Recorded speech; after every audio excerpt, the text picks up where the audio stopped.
प्रिय सांग माने आज गवर्नमेंट रो जनमनरेगा क्रेडिट लिस्टा चेंज करिछि। आमे आगुरु देखिथिलु स्टेट गवर्नमेंट एवं सेंट्रल गवर्नमेंट रो दी प्रकार क्रेडिट देखिथिलु, किंतु एबे से केवल सेंट्रल गवर्नमेंट रो क्रेडिटा देखाउछि। आमे एप्सटा खुलिक देखिबा।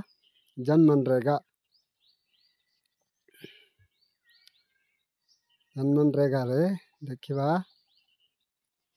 एटी मु गोटे जॉब कार्ड रो नंबर एंट्री करूछि जोटा आगुरु सेव हेकिथिला।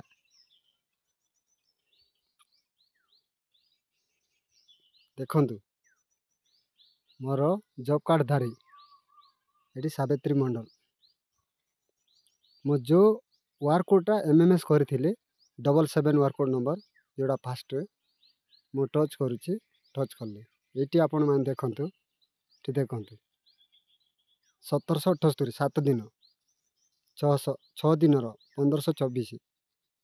आमे आगुरु देखुथिले एटा दी प्रकार क्रेडिट लिस्ट देखुथिला, एबे गोटे देखाउछि।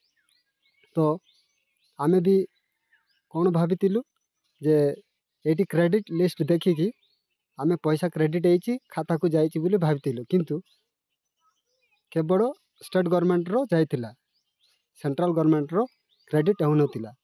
गवर्नमेंट मध्ये चिंता कला तापरे केवल सेंट्रल टंका रो जो दिन क्रेडिट हेछि सेटा ही शो करूछि देखा जाउछि। सेति पय भलो हम पय आउ जदि से परे आउ नुआ अपडेट देई पारे।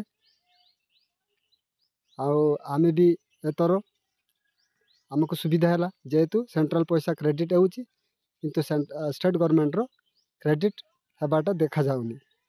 आउ परे से चेंज कला परे आउ तर आमे एप्सटा को चेक करके आमे जानि पारबा। आउ आपण माने मध्ये एई वीडियो को देखिकी आपण माने चेक करंतु, सिखंतु। आउ आपण माने एटा को देखिकी सिखिकी आपण माने जानि पारबे। Thank you.